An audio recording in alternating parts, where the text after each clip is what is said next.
Hello everybody, coming to you with another video from Tucson, Arizona.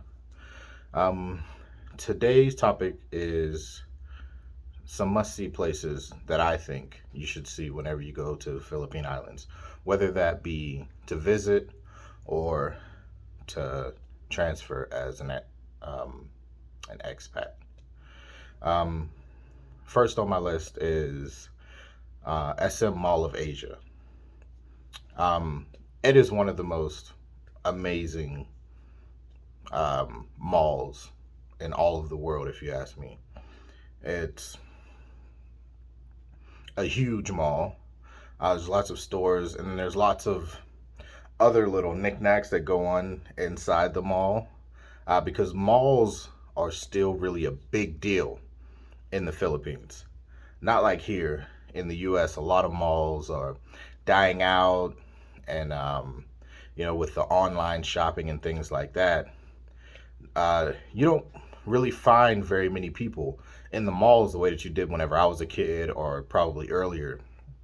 And so whenever you go to the Philippines and you go to the malls, it's kind of like stepping into the past because the malls are still jumping out there. That the malls are really like the place to be for couples, also singles. If you're looking for to bump into a decent girl in the Philippines, the mall is a good place to do it. A lot of times they'll be with their friends and they'll just, do what I used to do whenever I was a kid and, just go walk around the mall as a thing to do to, pass time or hang out and, window shop and look at things and, hang out and see what's going on in the mall. That's what it still is there. There's still a lot of really good restaurants in the malls there and um, places to shop. And a lot of people buy a lot of their things from the malls. They still have really big electronic stores inside the malls and things like that. So, and Mall of Asia is the mall in the Philippines. So, all the amazing things that I'm saying that's in every other mall. Mall of Asia is the mall to go to. Now, another one on my list is go to one of the malls that the locals shop at. Okay, because a lot of the big malls, a lot of the locals can't really afford the things that are there. Excuse me. So go to one of the malls that's in your city that the locals go to and buy things. It'll usually have like stores that sell like all knockoff shoes and they'll be really cheap and um, um, like cheap electronics at stores and it'll usually have like a what's the chicken in the sal an inasal in there because that is like a very good restaurant. All the Filipinos love it because they have the unlimited rice, but that's a video for another day. And also um yeah, it's just a very, very good experience. And there will be a lot of people there because that's where they go to like hang out and shop for themselves. They know that in the bigger malls like SM, there'll be a lot of foreigners and things like that.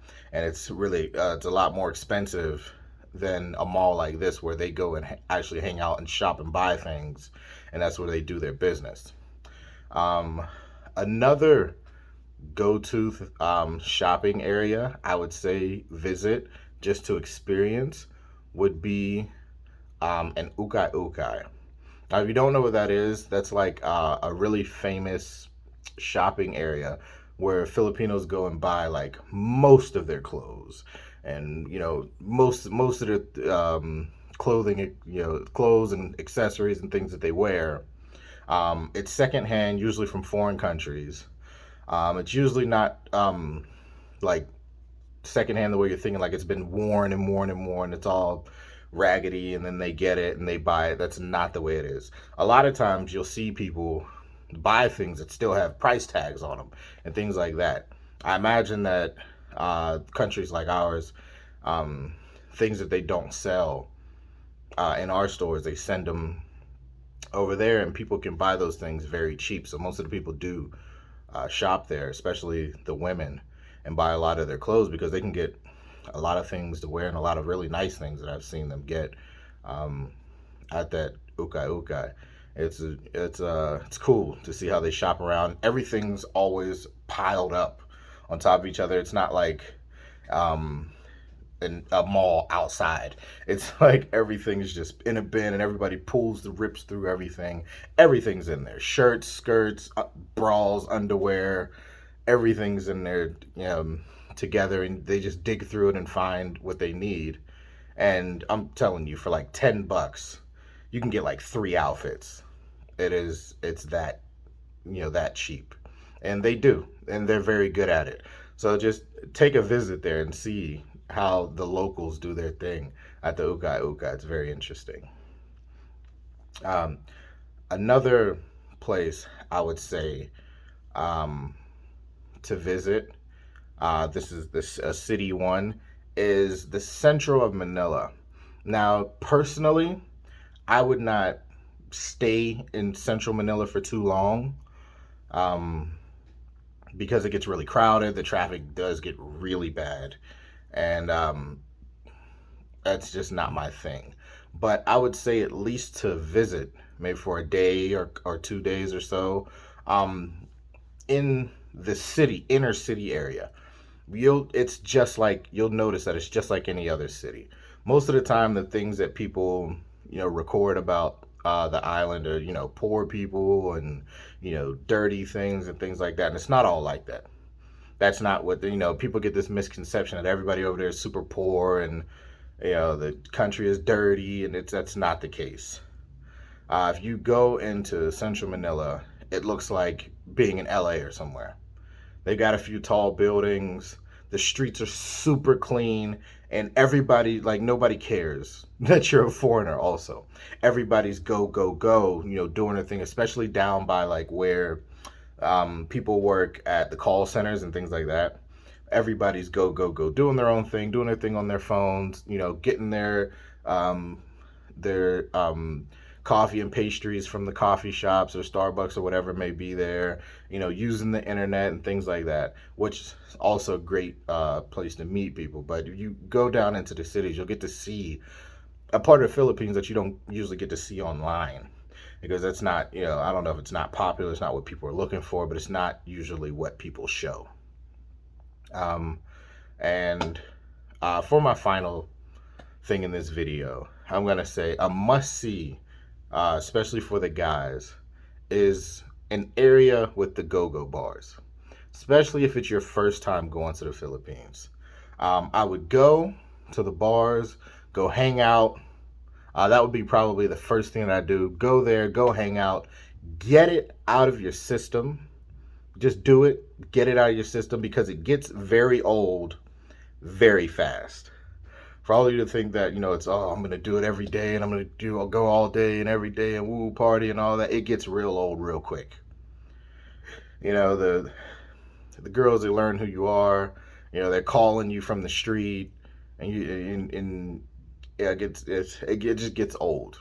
And then you end up spending a lot of money that maybe you had planned on other things, and you had other plans, and then you wasted time and you wasted money because you wanted to keep doing it, but you weren't planning on doing it before you went. It's just plan to go do it, have the experience, let it get old, and then move on to seeing the beautiful things that are in the country. Because I know that's a lot of what people put online, but that's not even a lot of what goes on in the country. That's a very, very, very, very small part of what you can do and experience in all of the beauty and beautiful things that are to do in the Philippine Islands. That's super small. That's basically nothing. You go there and you experience for a little bit. People who live there, they can tell you. There are people who go just every once in a while to hang out or whatever. They usually don't even, entertain the girls or anything. They just listen to music, maybe request some songs, have a drink, and do their thing. And the other ones just don't even entertain it at all. They just don't go, because it gets real old real quick, and that's it. So just go experience it and get it out of your system, and then move on to all the beautiful things that you can do in the country, because there's so much. There's there's so much to do. There's so much more. You can, go on island hopping tours, and scuba diving is huge over there, and go to all the different beaches and look at the just, you can sit on white sand beaches. I'm sure there's plenty of you out there who have never even thought that you would see yourself in a position like that, but you will be, and visit. I would say if it's your first time, I would visit a lot of the expat areas and the tourist trap areas where people speak mostly English, or not mostly English, but most of the people do speak and understand English, and it's easier for you to communicate and get around, before you decide to venture out too far. And because there's a lot of way outs, and I wouldn't say there's a lot of places that you're not welcome. I seem to be very welcome. Excuse me. I seem to be very welcome everywhere that I go there, no matter where it is. I've gone to some neighborhoods where I tell Filipinos that I've gone there. They're like, "Oh my God, you were there?" And I'm like, "Yeah." The people are very loving and welcoming. I make sure that anywhere that I go, I express you know good energy, and I approach people with love and kindness so that I get love and kindness in return. And that's it. So those are some of my places that I would say you want to go to and you want to visit on your first time going to the Philippine Islands. And just make sure you remember to enjoy yourself, and always remember to ask yourself how you live in.